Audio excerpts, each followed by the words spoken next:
Good morning and welcome to Peace Out, where we're having lots of opportunities to peace out, right? And I'm nailing it. No, I did not nail it at first, but I got it now, right? Anyway, I'm going to try to go live. I don't know how crazy it might get. It might not get, so I'm just going to try to do it real quick. So as you can see, my surroundings have changed, and there's an emergency alert that should come out across your phones in a minute because I'm down to 6 coffee pods. This could get serious. I've got one now. It could be serious really fast. I'm mostly kidding. Anyway, so and just a quick update, not to waste your time because this is supposed to be peace out, but he's better. I'll put that in his page later, so you can check his page here in a little bit and get some updates on how he's doing. But we're doing good. But you know what? What do you do when everything falls apart? Right?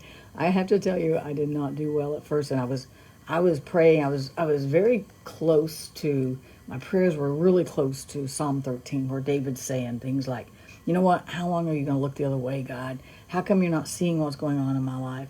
You know, am I going to be, how long must I struggle with anguish in my soul? How long am I going to have sorrow in my heart? Am I supposed to do this every single day? David was asking. So he was going through a hard time. But when I get down to is down in, I can't see the numbers, but down in verse, I think it's 5, he turns it around. He didn't get his answer in this psalm. He's going, God, how long am I going to hurt? How long am I going to be out of money? How long is this? How long is that? But then he said, how long are you going to look the other way? Do you not see me, God? Right? It's what David was asking. And yet in verse 5, he switches it and he says, but. That's the reverser. In a sentence, it says, that means forget everything I just said. Let's go the other way now. So he's poured it all out there before God. And then he says, but I will trust in you. I'll trust your unfailing love. I will trust in you because you have rescued me. And maybe he didn't get rescued right then, but he knew God had rescued him before, and he knew God's likely to do it again, right? And so we know in tough moments, we can just stop and go, I don't know how this is going to turn out. I don't know what tomorrow looks like. I don't know what the rest of this day looks like. I don't know if I'm going to sleep the next 3 or 4 days or not. I don't know what, but I do know this. No matter what, I'm going to trust God. If it gets worse, I'm still going to trust him. Where else are you going to go? Right? Where else are you going to invest your energy? We're just going to run to God with stuff. No matter, and that's the whole essence of piecing out, of this whole devotion is peace out. It doesn't mean we're numb. It doesn't mean I'm not going to deal with this. It doesn't mean I'm not going to go through anything tough. It just means that when things happen, and they will, God's peace is right there.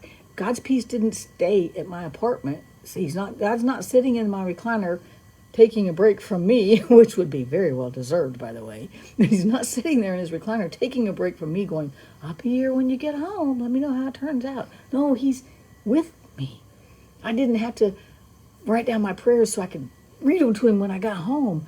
I poured out my heart. I poured out my heart before him, and he doesn't condemn. He doesn't get mad. He doesn't get angry. He doesn't say, you fool. Well, he probably might think, he might go sometimes with me, but I always come back around to that. But I will trust. It always comes back down to that. And that, because why? Because he's there. He's not at home. He's here, and I can trust him with everything. And so that's why I'm going to peace out, right? I'm going to peace out because God came here with me this week. He didn't wait at home for me. He didn't say, oh, I'm off for a few days. Call me when you get back home.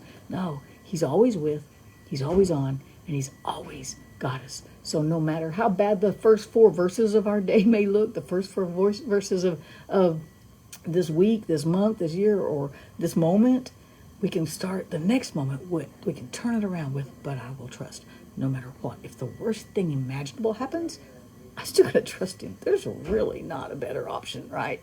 Just gonna trust him. And that's why we can peace out, because he's got us. He's rescued us before. He's saved us before. He's come. He's brought peace before. He's brought joy before. He's brought comfort before. And he's gonna do it again, right? So we can trust him. Peace out. Have a great day, you guys. And put that but in your sentence. I know this is happening, but God still got me. But I'm going to trust him. That's what turned it around. That one little conjunction, little 3-letter conjunction, what turned it around. I'm going to pour my heart out to God. I'm going to say, but I will trust you. I will trust you. And that is where peace comes. Peace out, you guys. Have a great day. I should see you again tomorrow.